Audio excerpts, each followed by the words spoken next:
Olá pessoal, bom dia!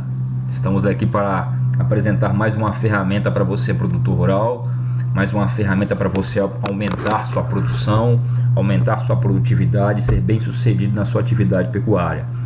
Essa é uma aula sobre formação de capineira de capim-elefante, como você formar uma capineira de capim-elefante e o principal, como você manejar uma capineira de capim-elefante de forma adequada. A capineira de capim-elefante ela é uma alternativa muito interessante para a suplementação dos animais na época seca do ano. Só que ela tem que ser manejada de forma correta. Não adianta você deixar o capim-elefante ficar com 3, 4 metros de altura, só com talo, que aquilo ali vai ter uma baixa digestibilidade, o animal não vai conseguir consumir aquilo ali e aproveitar aquilo ali. Então eu costumo dizer que o dente do boi não tem motosserra, a boca do boi não tem motosserra para roer pau.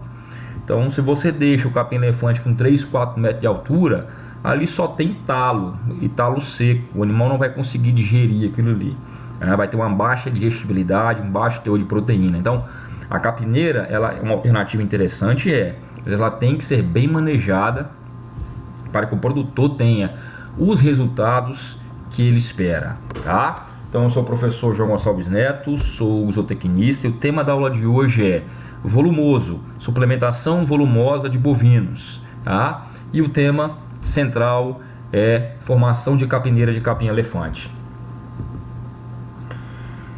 Então pessoal, o capim-elefante, ele é conhecido também como cameron, como napier, como capim-elefante, como o próprio nome já diz, é um capim que tem uma alta produção de matéria seca. Por isso que o nome dele é capim-elefante, porque é um capim que tem uma altura, tem um porte maior, então tem um alto potencial de produção de forragem, chega a produzir em torno de 150 toneladas de matéria verde por hectare ano, Então é uma gramínea que tem um alto potencial produtivo, ok? Observa nas fotos aqui, uma gramínea que tem um alto potencial produtivo, tem uma alta produção de massa. Então a produção aí chega de 20 até 30 toneladas de matéria verde por hectare por corte. Você pode fazer em torno de 3 a 5 cortes por ano, com intervalo aí de 60 dias, 40 até 60 dias. Você vai ter uma produção aí em torno de 60 até 150 toneladas de matéria verde por hectare ano. É uma excelente produção, Então o capim-elefante tem uma produção parecida com a cana também. A cana também tem uma alta produção de matéria verde. Então você vai ter uma produção em torno de 10 até 30 toneladas de matéria seca por hectare ano. Se for irrigado, você pode até dobrar essa produção. Você pode conseguir fazer até 6 a 8 cortes por ano, com uma produção aí de 120 até 240 toneladas de matéria verde por hectare ano. Então tem um excelente potencial de produção o capim-elefante. E por que o capim-elefante, pessoal? Por que a capineira de capim-elefante é importante? Porque no Brasil existe a chamada estacionalidade de produção forrageira. Então, temos a maior produção de forragem na primavera-verão, uma menor produção de menor produção de forragem no outono e inverno. Então aqui, quando você chega na primavera e verão, tem chuva, tem luminosidade, tem altas temperaturas, isso proporciona uma alta rebrota do capim, uma alta produção forrageira. Então aqui, nesse período aqui, primavera e verão, nós temos pasto à vontade, os seus piquetes de rotacionado estão rodando de forma adequada, porque tem água, tem umidade, tem temperatura, então tem pasto à vontade. Na primavera e verão, chega aqui novembro, dezembro, janeiro, tem pasto à vontade. O problema não é pasto. O problema é que chega aqui no outono e inverno, não tem mais pasto. E você precisa suplementar seus animais com algum volumoso. Ou você vai fazer uma vedação de pastagem para gado de corte, ou você vai fazer uma taxa de lotação fixa durante o ano para gado de corte. Só que se o cara for fazer um confinamento, um semi-confinamento, se o cara for fazer, ou se o cara tem gado de leite, vaca leiteira, não tem como vedar pasto para vaca leiteira. Não tem como você vedar um pasto para uma vaca produzindo 20 litros de leite. Ela vai cair de 20 para 5 ou para 3. Então, se eu quero fazer um confinamento com volumoso, se eu quero suplementar vacas leiteiras na época seca do ano, eu preciso ter alguma alternativa, algum alimento volumoso para fornecer para esses animais na época seca do ano. Uma das alternativas é o capim-elefante. Nós temos também a silagem de milho, de sorgo, de mileto. Pode fazer a silagem de capim-elefante, inclusive você pode fazer também, tá? Nós temos os fenos, que são opções caras. Nós temos a cana-de-açúcar, que é uma excelente opção também para ser fornecida. Então, nós temos que fazer alguma coisa, alguma estratégia para suplementar esses animais na época seca do ano, porque na época seca do ano você não tem produção de forragem. A estratégia que eu vou apresentar aqui é a capineira de capim-elefante, tá? Então, para você tentar minimizar esses efeitos de estacionalidade de produção de forragem. Então, a capineira é uma das alternativas para a suplementação dos animais na época seca do ano. A capineira de capim-elefante é uma alternativa que você pode ter, tá? O que é uma capineira? É uma área cultivada com a gramínea de alto potencial produtivo, como o capim-elefante, que será cortada e fornecida verde no coxo ou será ensilada.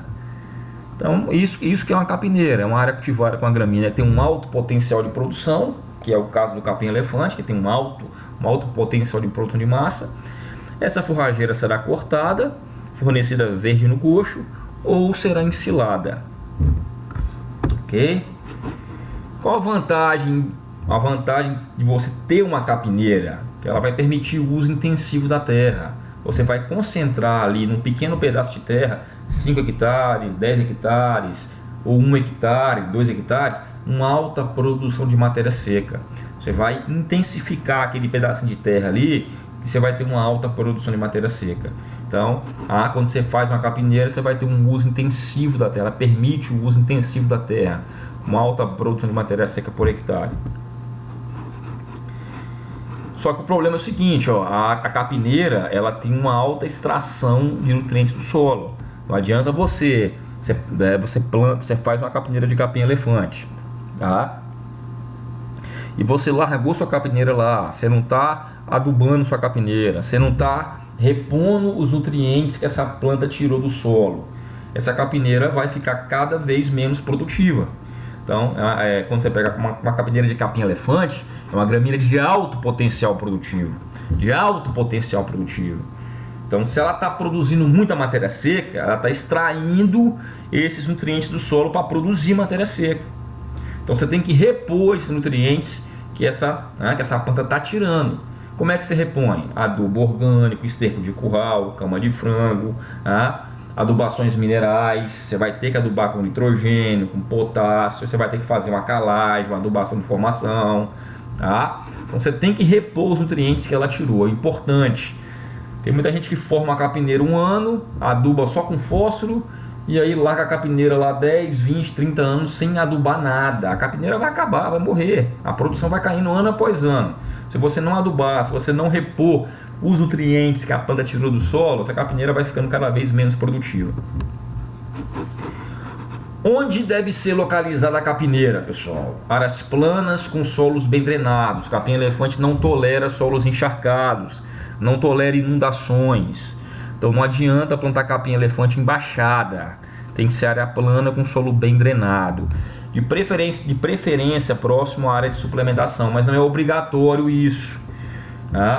Eu vou suplementar as minhas vacas, mas não tem uma área próximo da suplementação para plantar o capim-elefante. Não tem problema. É mais fácil transportar com trator, do que transportar os animais. Então, não tem problema. Quanto mais próximo da área de suplementação, melhor, é lógico. Você vai gastar menos, com combustível para o transporte. Mas não tem problema também. E aí a área de suplementação também ela pode ser mudada também, Você pode botar uns coxos mais próximos, você pode fazer uma adaptação e transportar esses coxos para próximo também da sua capineira. O importante as áreas têm que ser planas com solos bem drenados. Como é que você vai implantar uma capineira? Desde a formação até o corte, Vamos ensinar aqui desde a formação até como utilizar.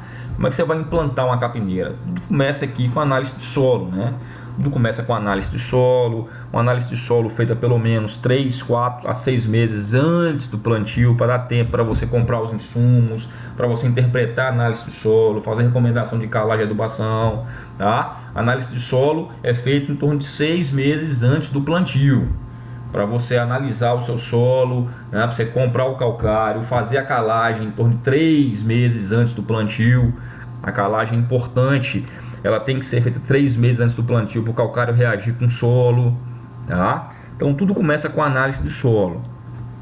Para você interpretar essa análise, né? Alguém vai interpretar para você, né? E vai recomendar os níveis de calagem e adubação. E você precisa de um tempo para você fazer isso.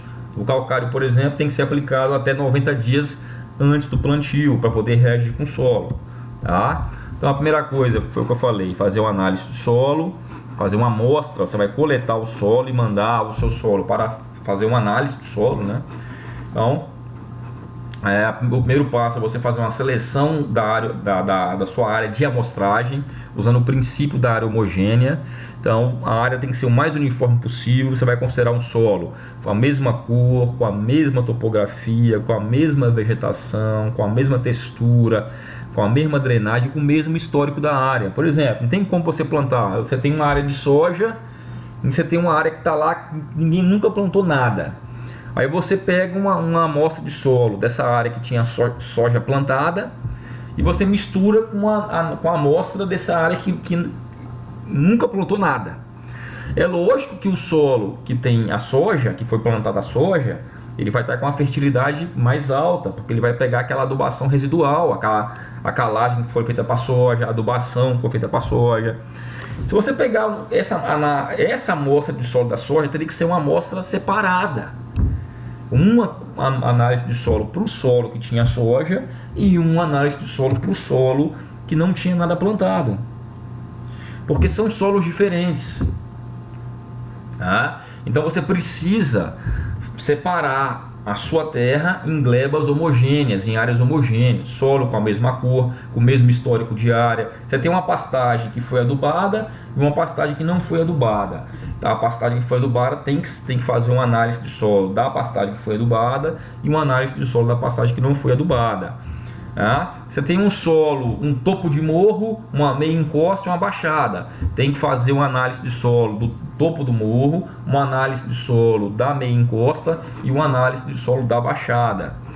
Vegetação, foi o que eu falei: uma área que tem soja, uma área que tem mata. Então a área, fazer uma análise de solo, uma amostra de solo da área que tem soja e uma amostra de solo da área que tem mata. Na textura de solo, você tem um solo muito arenoso e um solo muito argiloso. Vai fazer uma análise do solo muito arenoso e uma análise do solo muito argiloso. Drenagem, você tem um solo que encharca e um solo que não encharca. Vai fazer uma análise do solo que encharca e uma do solo que não encharca. Histórico da área, foi o que eu falei: um pasto adubado, um pasto não adubado. Faz uma análise do pasto adubado e uma análise do pasto não adubado, tá? Então tem que ter o princípio da área homogênea. Senão, se eu misturar um solo de uma área adubada com um solo de uma área não adubada, eu vou estar mascarando a análise do solo. É lógico que a área que foi adubada vai precisar de menos adubo e a área que não foi adubada vai precisar de mais adubo. Se eu misturar as duas, eu coloco tudo num balaio só. Então eu não vou atender nem a demanda da área que já foi adubada e nem a demanda da área que não foi adubada, porque aquele solo não representa de forma real a área que eu quero trabalhar. Então é isso que eu estou falando aqui, ó. Princípio da área homogênea. Aqui nós temos a área 1, a área 2, a área 3, a área 4 e essas áreas aqui, ó, foi separado em áreas homogêneas, tá? Então aqui eu tenho uma área que foi adubada, eu tenho que fazer uma análise dessa área que foi adubada. Aqui já tem uma área que não foi adubada, aqui eu já tenho uma área de mata, aqui eu tenho uma área não adubada também. Então cada parte dessa aqui é uma análise.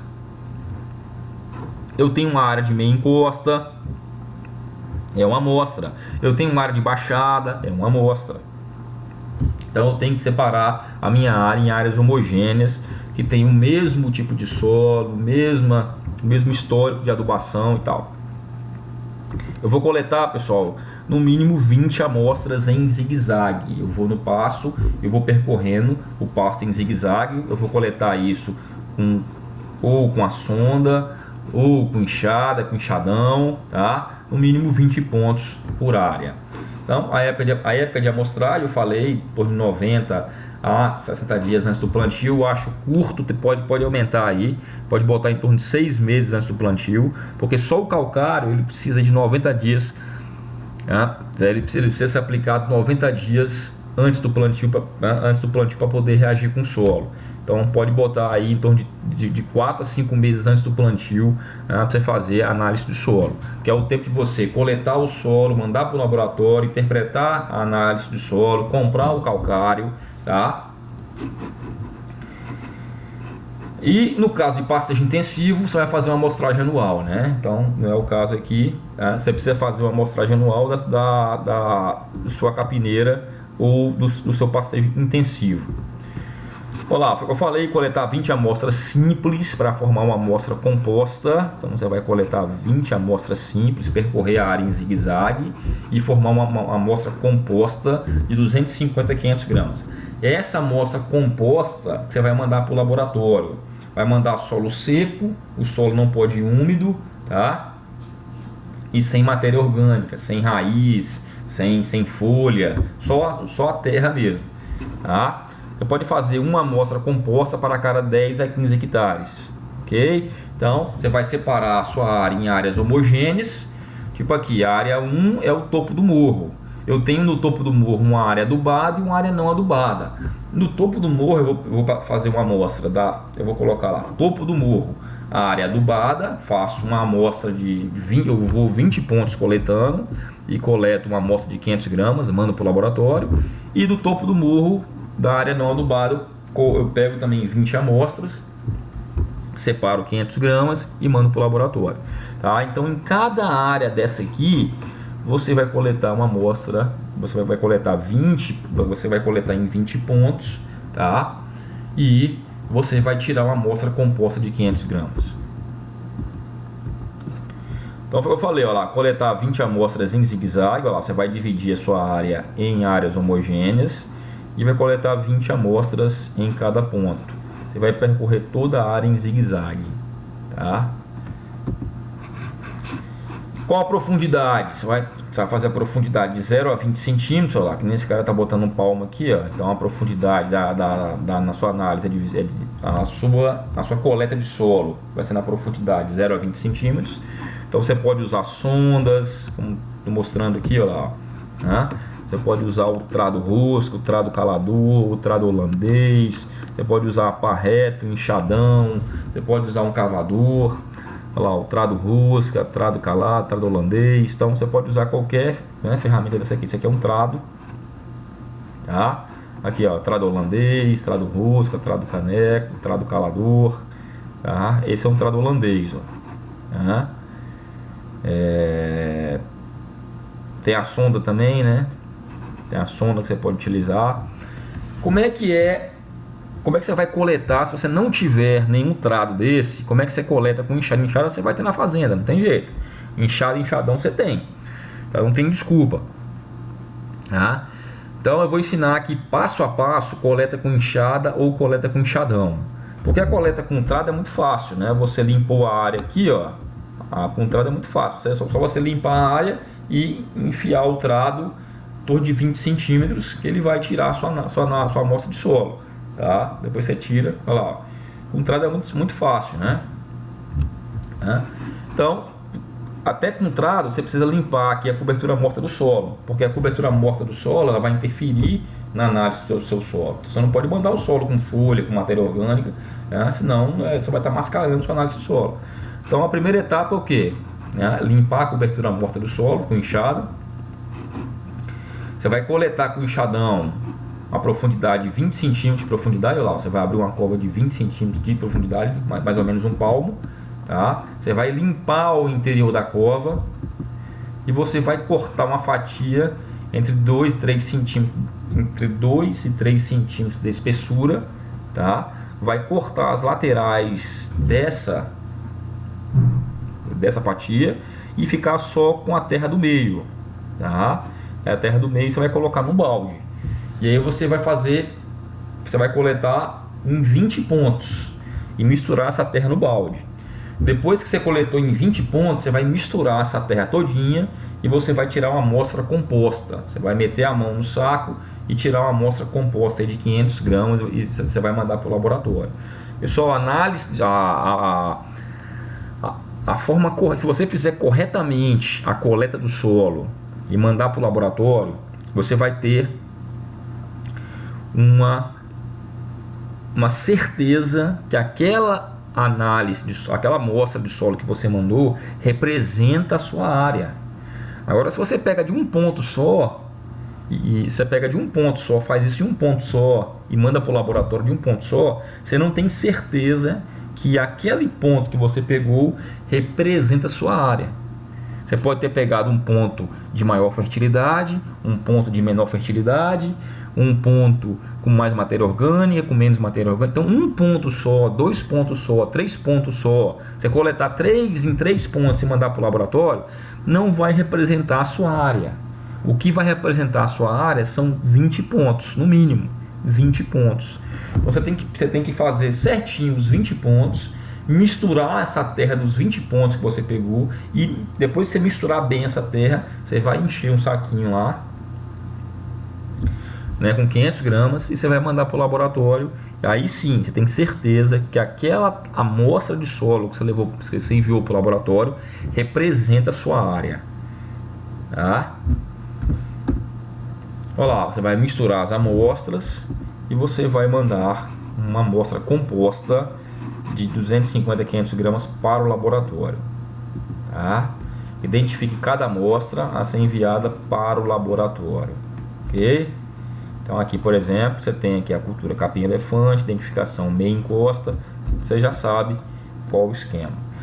Ok, fez análise do solo, né? Você interpretou, você mandou para algum profissional, para o zootecnista que entende de pastagens, você mandou, esse zootecnista ele interpretou para você essa análise de solo, recomendou os níveis de calagem e adubação, os níveis, ele recomendou as doses de calcário, as doses de fósforo, de potássio e de nitrogênio, tá? Você vai começar o plantio agora. Primeira coisa é fazer a calagem, né? A calagem deve ser feita em torno de 60 a 90 dias antes do plantio, para dar tempo para o calcário reagir com o solo, né? Por isso que eu falei que a coleta do solo tem que ser feita aí em torno de 4 a 5, 6 meses antes do plantio, para dar tempo de você comprar os insumos e fazer a calagem aí 90 dias antes do plantio, tá?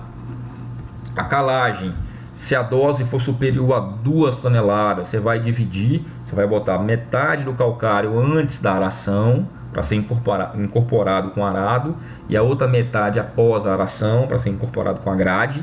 Isso vai distribuir melhor o calcário no perfil do solo, tá? Então, metade da dose do calcário antes da aração e a outra metade após a aração, antes da gradagem. Você vai distribuir melhor o calcário nesse perfil do solo, ok?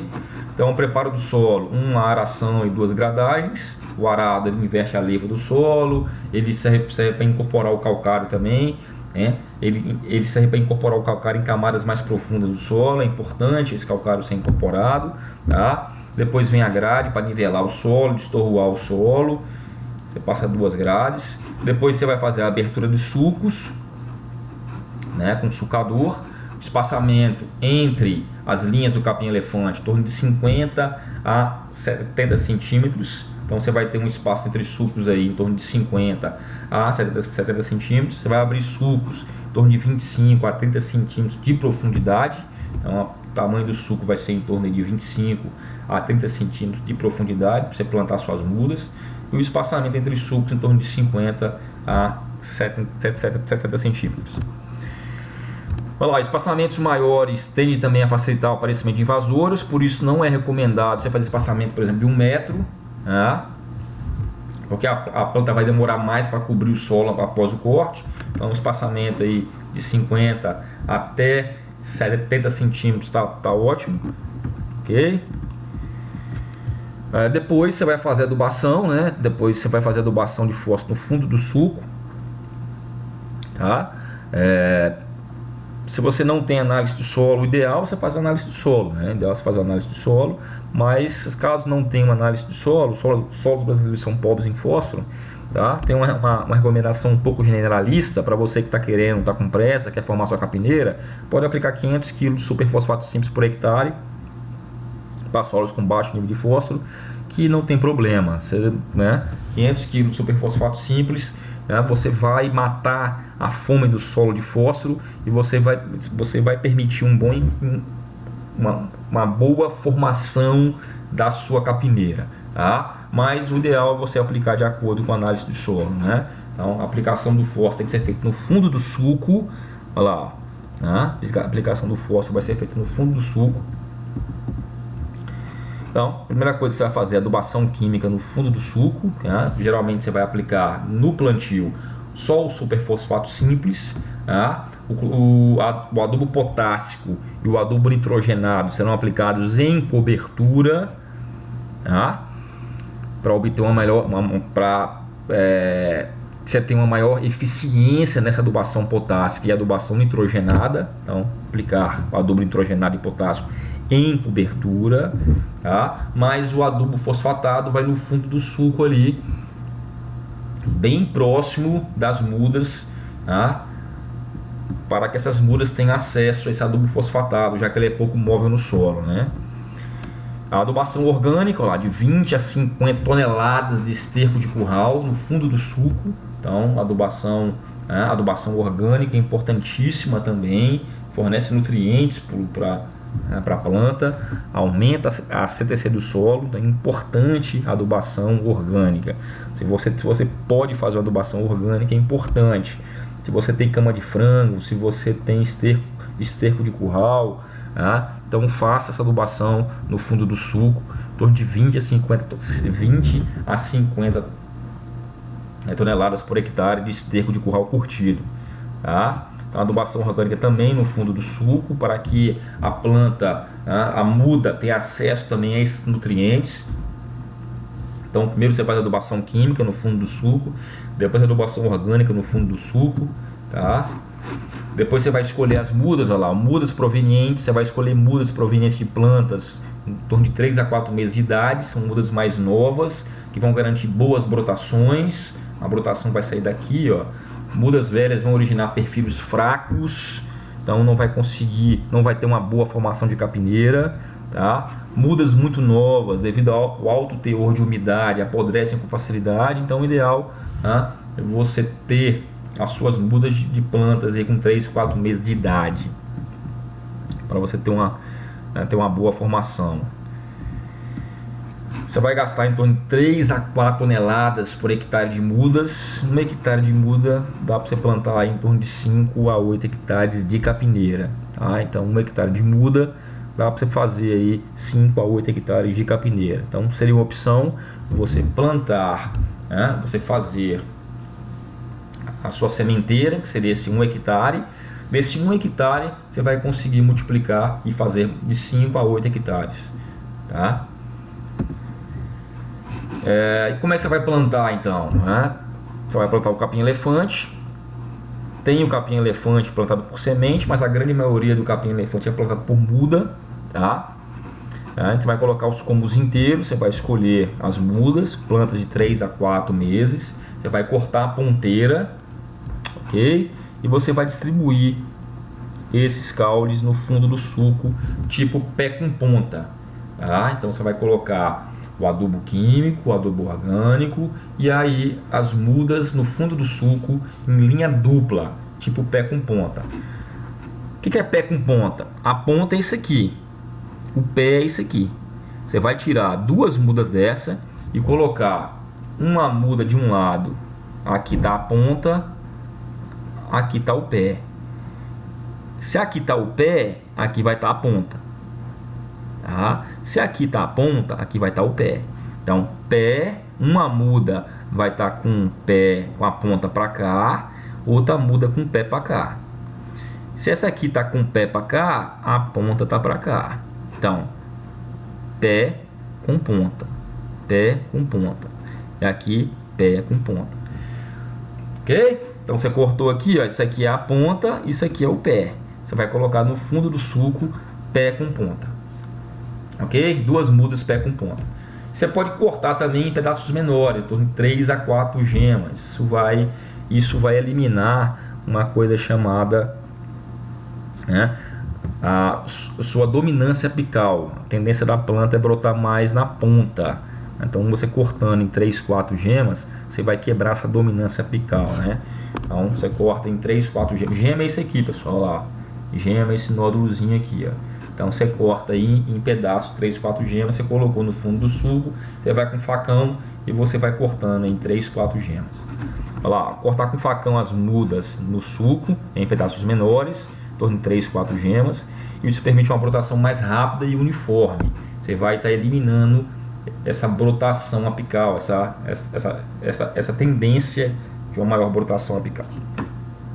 E o pé com ponta, você vai ter gemas mais fortes aqui no pé e gemas mais fracas na ponta, né? Então por isso você consegue fazer o pé com ponta, você vai ter brotação mais uniforme também. Ok? Depois que você plantou, você vai cobrir as mudas, você vai cobrir a muda aí em torno de 10 a 15 centímetros de terra, tá? Então esse suco vai ficar um pouco fundo aqui ainda, ó. Você vai cobrir em torno de 10 a 15 centímetros de terra, ok? O suco tem 20 centímetros de profundidade, você vai cobrir com 10 a 15 centímetros, ele vai ficar um pouquinho fundo ainda.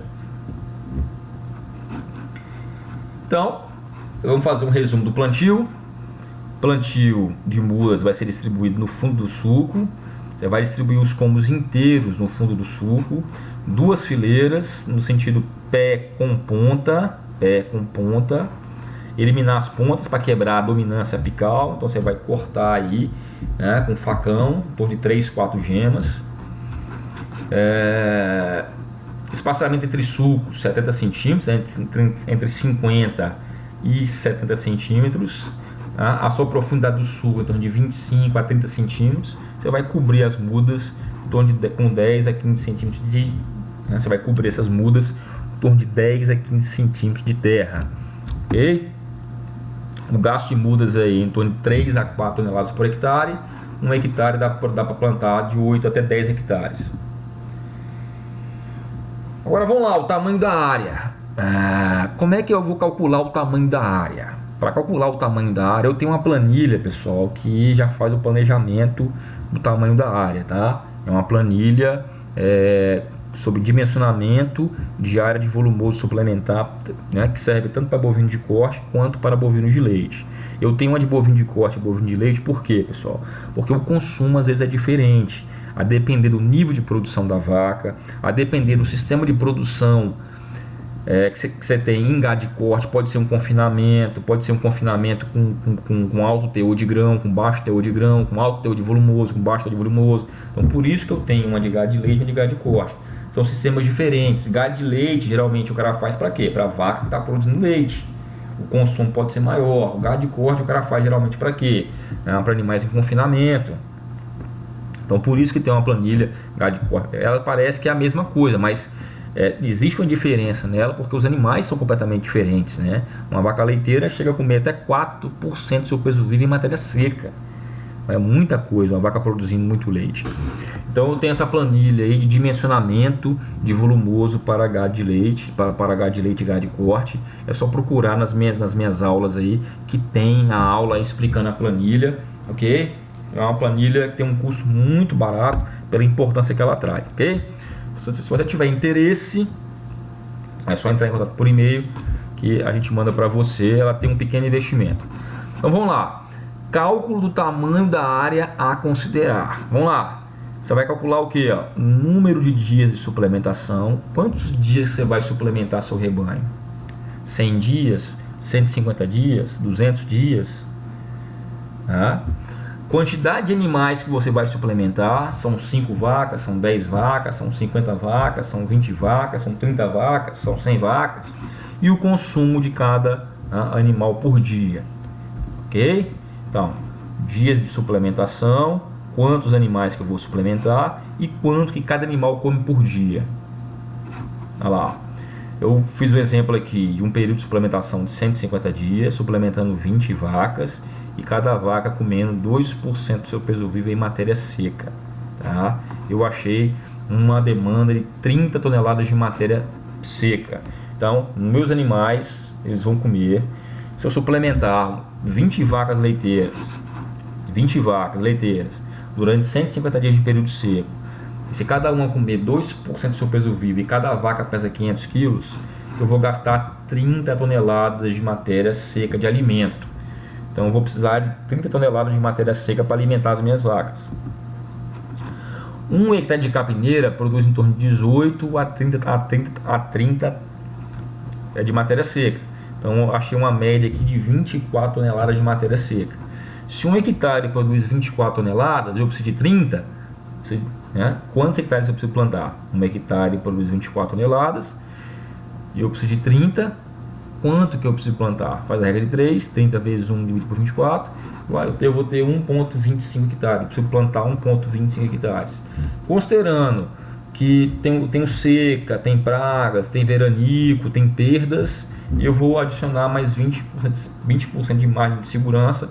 Então eu preciso plantar 1,5 hectare de capineira para alimentar durante 20 vacas durante 150 dias, né, com esse consumo aqui, tá? O consumo pode variar, dependendo da relação volumoso-concentrado. Se você fornece mais concentrado, menos volumoso, dependendo da produção de leite da vaca. Se for gado de corte, pode mudar, dependendo da relação volumoso-concentrado que você vai utilizar no seu confinamento. Então, tudo pode mudar, tá? Você precisa fazer tratos culturais, né? Então, os tratos culturais seriam capinas, mas uma boa capineira cresce rápido e a forrageira cobre rapidamente o solo, tá? Então abafa as invasoras ali, tá?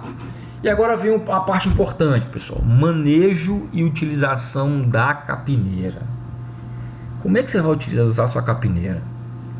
Tem gente que deixa a capineira crescer durante a época das águas todinha, nem mexe na capineira. A capineira cresce por 3, 4, 5, 6 meses.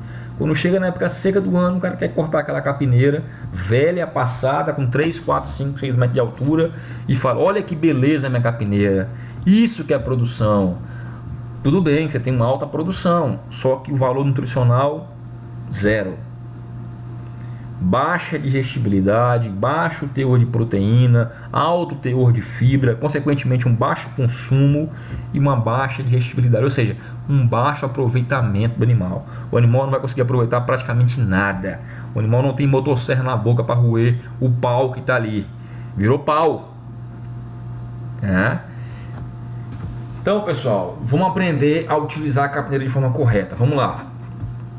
Na época das águas, olha lá, ó, eu já tenho uma boa disponibilidade de pasto, então eu não preciso utilizar a capineira, porque eu tenho pasto à vontade. O que eu devo fazer com essa capineira então na época das águas? Você falou que se eu deixar crescer demais, né, ela vai ficar passada. Então o que eu vou fazer com essa capineira na época das águas? Eu vou deixar crescer à vontade? Não pode. O que fazer com a capineira na época das águas? Deixar a capineira crescer à vontade nas águas e cortar só na época seca do ano? Não. Já falei, vai ter uma baixa digestibilidade. Olha lá, se o cara fizer isso, foi o que eu falei, se o cara deixar a capineira crescer durante 6 meses e cortar só na época seca, você vai ter um crescimento excessivo do capim-elefante. O capim vai ficar com 3, 4, 5, 6, 7, né? 5 metros de altura. Vai ter muita produção de massa, só com baixíssimo valor nutricional. Baixo teor de proteína, um alto teor de fibra. Fibra é antagônico à energia. Quanto mais fibra, menos energia. Quanto mais fibra, menos digestível é para o animal, tá? Alto teor de fibra, baixa digestibilidade e baixo desempenho. Ou seja, você vai estar fornecendo uma bucha de canhão para o seu animal. Ele não vai conseguir aproveitar aquilo ali. Mostrando lá, se eu cortar o capim-elefante com 28 dias, com a altura de 80 centímetros, ele tem 15% de proteína bruta. Só que produz só 9 toneladas de matéria seca por hectare, de matéria verde por hectare. Se eu cortar ele com 60 dias, que é o ideal, você fazer cortes a cada 50, 60 dias, ele vai estar com 1,70 m, que é a altura ideal, 1,70 m. Ele vai estar com 8,4% de proteína bruta, que é um bom teor de proteína bruta, e vai ter uma boa produção de matéria seca. Uma boa produção de matéria verde, vai produzir em torno de 34 toneladas de matéria verde por hectare. Então aqui eu consegui aliar um bom valor nutricional com a boa produção. A partir daqui é só fracasso. Olha lá, o teor de proteína cai de 8 para 4 e vai caindo de 4. Se eu deixar crescer, por exemplo, o período das águas todinho e cortar só na época seca, o capim vai estar com 2% de proteína bruta, vai ter um bom rendimento. Vai estar com baixo de proteína bruta, um alto teor de fibra, baixa digestibilidade, ou seja, não vai resolver nada, né? você vai estar queimando dinheiro. Então o importante é o que? Você aliar qualidade com produção. E eu consigo um capim-elefante cortando ele a cada 50 a 60 dias, quando ele tiver com em torno de 1,60 m, 1,70 m de altura. Então, pessoal, olha lá, ó. Você pega o manejo tradicional, muitos produtores usam esse manejo tradicional ainda, tá? Só corta a capineira uma vez por ano, no período seco do ano, tá? Então já falei que isso aqui você vai estar fornecendo forragem de baixo valor nutricional, tá? Qual o manejo correto então? Me ensina a fazer o correto, professor. Fala para mim qual que é o correto. Porque eu não faço o correto porque eu não sei. Eu não faço o correto porque ninguém me ensinou. Eu não faço o correto porque eu não tenho informação. Mas aprendendo a informação, eu vou fazer correto. Então vamos fazer correto. Qual o manejo correto? Cortar a capineira na época das águas. Na época das águas eu tenho capim, professor. Não faz isso não. O que eu vou fazer com essa capineira? Meu amigo, você precisa cortar ela na época das águas. Eu vou te ensinar o que você vai fazer com ela. Calma. Cortar a capineira na época das águas a cada 60 dias. Com isso você consegue fazer 3 cortes nas águas. O período das águas dura aí em torno de 6 meses. Tá? Então você consegue fazer 3 cortes nas águas. Com isso você vai estar aliando uma alta produtividade com alto valor nutricional. Seus animais vão agradecer, está fornecendo para ele um volumoso de boa qualidade. Então, nesse segundo corte, como você tem pasto à vontade, a opção seria você ensilar a forrageira. Ensilar esse capim-elefante que você cortou para fornecer na forma de silagem na época seca do ano. E o terceiro corte das águas, você fornece a forragem verde no coxo para você dar uma aliviada nos seus pastos. Você vai fornecendo a forragem verde no seu coxo. Então é possível obter 3 cortes no período das águas. O último corte deve ser sempre antes do final das chuvas, para você ter uma boa. O último corte você vai fazer para deixar a capineira receber as últimas chuvas, para ela poder rebrotar e ter massa para a época seca do ano. Então o último corte deve ser feito antes do final das chuvas, para permitir uma boa rebrota e uma boa produção para fornecimento na época seca do ano. Ok? Outra opção seria o que, pessoal? Você tem alguns pastos degradados na sua área aí. Você quer dar um descanso nesses pastos. É uma boa oportunidade para você descansar esses pastos. Você fornece a capineira nas águas, tá? E você pode fornecer para novilha, para vaca seca, né? Você pode fornecer para outras categorias que não seja vaca em lactação. A vaca em lactação ela vai estar comendo ponta de capim. Você vai fornecer esse seu capim-elefante cortado no coxo para outras categorias.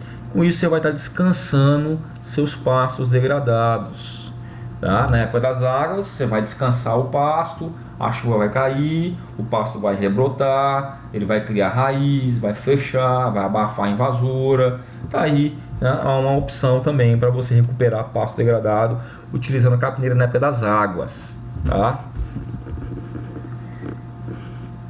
Então, com esse manejo correto, olha só, pessoal, mais uma coisa.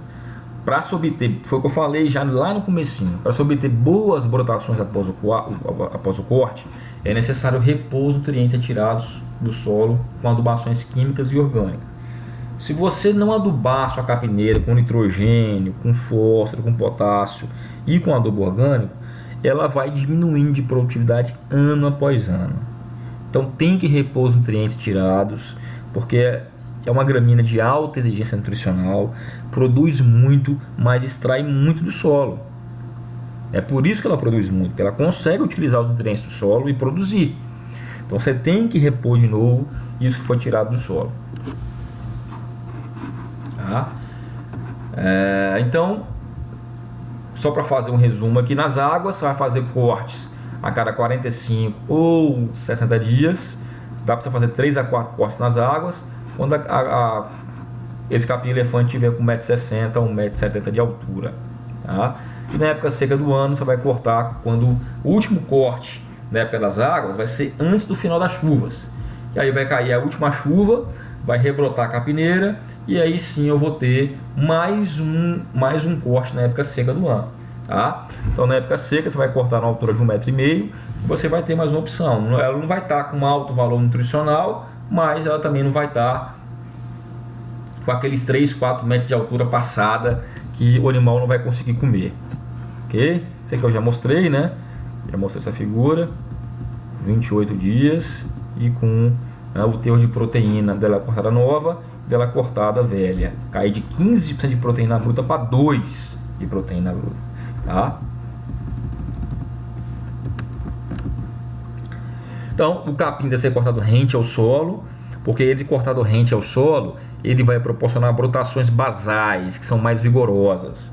O problema é quando você corta com essa planta, com essa colhedeira de forragem, eu não consigo cortar rente ao solo. Ela vai cortar uma altura de 15 a 20 centímetros. Então o ideal é você passar depois aqui com facão e você cortar esses tocos, tá? Se você vai fazer a colheita do capim-elefante com uma colhedeira de forragem, né, a colhedeira ela colhe, fica um toquinho lá de 20 centímetros de altura, tá? O ideal é o que? Você passar depois com facão e cortar esse toco rente ao solo, que aí você vai ter brotações basais mais vigorosas. Ou se você faz a colheita manual, né, então você vai cortar com facão rente ao solo. O capim deve ser cortado rente ao solo, ok? Então cortes mais altos, com 15 a 20 centímetros de altura, geram brotações laterais que são mais fracas. Então nesse caso aqui, por exemplo, ó, você vai ter brotações laterais que são mais fracas, então por isso você vai com o facão e corta depois embaixo. Então, fazendo um resumão, primeiro corte de janeiro, entre janeiro e fevereiro, você vai ensilar. Segundo corte, março, abril, ensilar. O terceiro corte, em julho, fornecido no coxo. Você pode alterar isso aqui de acordo com a sua região, tá? Choveu em dezembro, você já tem, né? Você tem capineira já. Você tem capineira, por exemplo, em dezembro, você corta em dezembro. Então você pode antecipar também esse corte aí. Então aqui o corte rente ao solo, após o corte passa em picadeira e fornecer para os animais. Ok? Aqui, pessoal, mostrando os nutrientes retirados do solo por hectare por ano quando se colhe 30 toneladas de matéria seca de capim-elefante. Olha só, ela retira 480 kg de nitrogênio por hectare ano, 117 kg de potássio, 107 kg de fósforo, 361 kg de potássio e 168 kg de cálcio. Olha só, então se fosse para você repor isso aqui, ó, você vai ter que repor 2.400 kg de sulfato de amônio, 575 kg de superfosfato simples e 600 kg de cloreto de potássio, tá? Mas não precisa repor com isso, porque tem um sistema de reciclagem de nutrientes, ok? Então, qual a adubação que eu devo fazer, a adubação de reposição que eu devo fazer na minha capineira? Após o corte da capineira, você já entra com a adubação. Olha lá, 150 a 200 kg de N por hectare, e vai dar em torno de 150 kg de sulfato de amônia ou 330 kg de ureia por hectare. Tá? Então 150 a 200 kg de N por hectare ano. Após cada corte, 60 kg de P2O5 por hectare, que vai dar em torno de 300 kg de superfosfato simples, e 180 kg de K2O, que vai dar em torno de 300 kg de cloreto de potássio por hectare. Então essa é a adubação de reposição que você vai fazer logo após o corte, na época das águas, ok? O ideal seria isso. É lógico que você vai ter que parcelar essa adubação para minimizar as perdas, tá? Então você vai fazer 3 cortes no ano, tá? Então você vai parcelar a adubação em 3 cortes, tá? Então você vai parcelar essa dose aqui em 3 vezes e você vai aplicar, né, após cada corte uma parte dessa dose. São 3 cortes por ano, você vai parcelar a adubação em 3 vezes. Se for 4 cortes por ano, você vai parcelar a adubação em 4 vezes. É lógico que você vai só adubar na época das águas também, né? Do corte da época da seca, você não precisa adubar, porque você vai ter uma alta perda e você não vai ter uma eficiência da adubação na época seca. Então só adubar após os cortes da época das águas. Aquele último corte na época seca lá, não vai adubar, porque você não vai ter um retorno dessa adubação. Então, aplicar o adubo após cada corte, e você vai parcelar a sua adubação de acordo com a quantidade de corte que você vai fazer na época das águas. Tá? Aplicar em torno de 20 a 50 toneladas de esterco por hectare ano, e vai distribuir esse esterco após o corte também, após os cortes. Silagem de capim-elefante, olha lá, silagem de capim-elefante já tem um alto teor de umidade, é indicado fazer uma pré-murcha, tá? Você vai deixar esse capim-elefante cortado, exposto ao sol por 12 horas. Só que, pessoal, geralmente quem faz silagem de capim-elefante está cortando, né, essa silagem está sendo feita, esse corte está sendo feito com colhadão, né, com esses equipamentos que eles colhem a forragem. Então, essa pré-murcha aqui é quando o corte era feito manual, o cara cortava, deixava ali a muda por 12 horas. Se você for colher manual e fazer a silagem manual, tá? Você pode fazer esse esquema, você vai deixar o capim-elefante exposto ao sol por 12 horas antes de ser picado. Mas se você faz a colheita, né, com essas colhedeiras de forragem aqui, não tem como fazer pré-murcha. Então você já vai cortar o capim-elefante, já vai colocando na carreta, já vai descarregando para fazer a silagem, tá? Eu tenho uma aula sobre silagem, explica passo a passo como fazer uma silagem, seja ela de capim-elefante, de milho, de sorgo, seja o que for, tá? Na silagem de capim-elefante você pode usar aditivos ricos em carboidratos, tá? Que esses aditivos ricos em carboidrato vão proporcionar uma alta produção de ácido lático. É o ácido lático que vai conservar a silagem e vai reduzir o pH da massa ensilada, tá?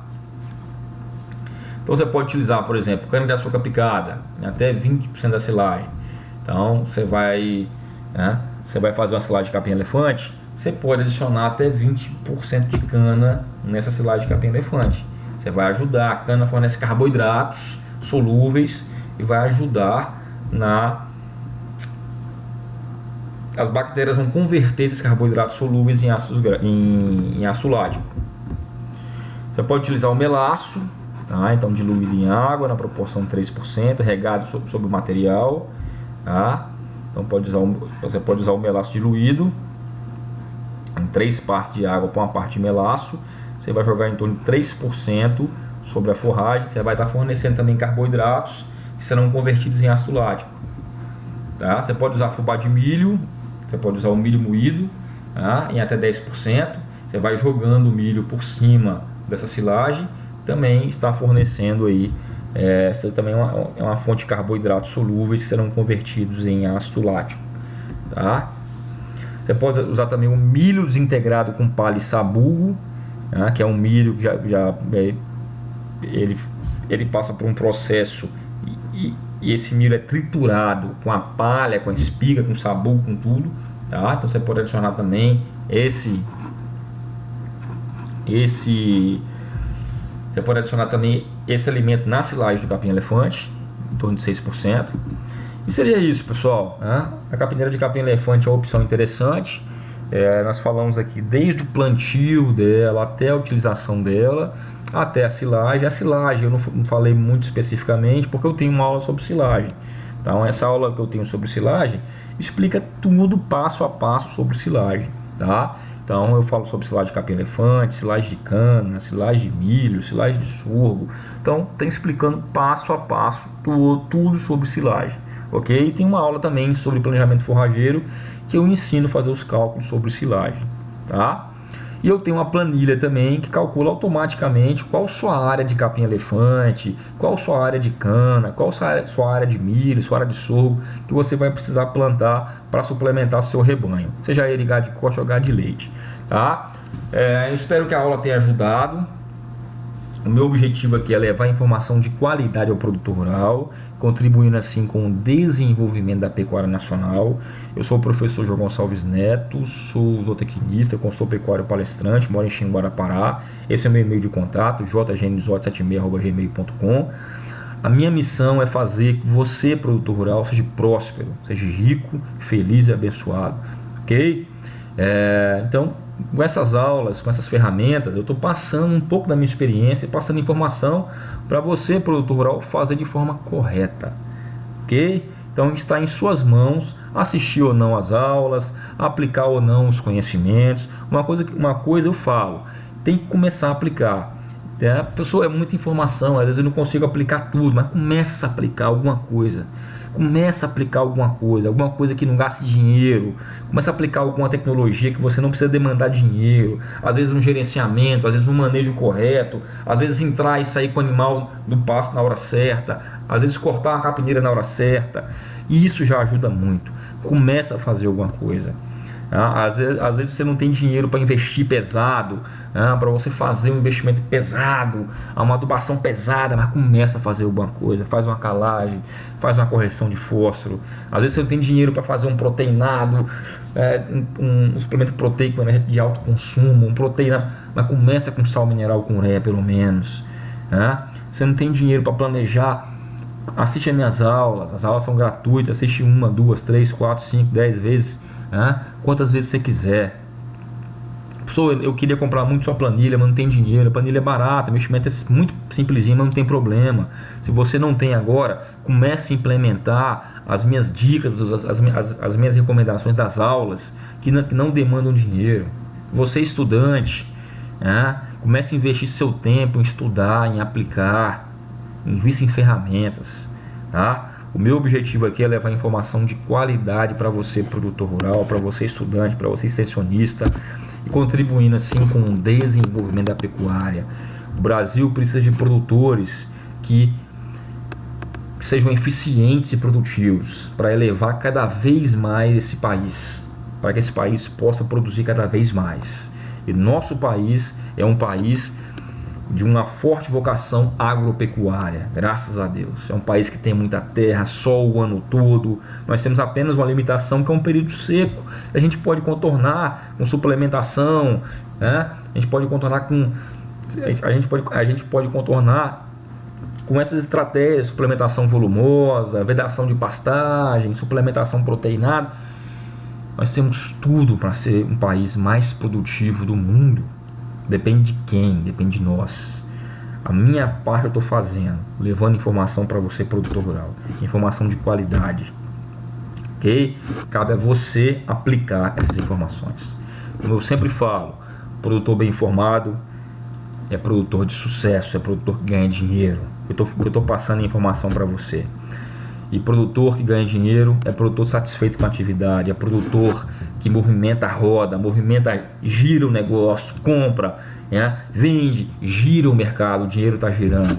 Isso é bom para o agronegócio de forma geral, tá? Como eu sempre falo também, obrigado pela sua presença. Se gostou do vídeo, curte. Se gostou do vídeo, compartilhe para que o maior número de pessoas tenha acesso a esse material, tá? Se inscreva no canal, indique o canal para outras pessoas. E como eu sempre falo, obrigado e sucesso sempre.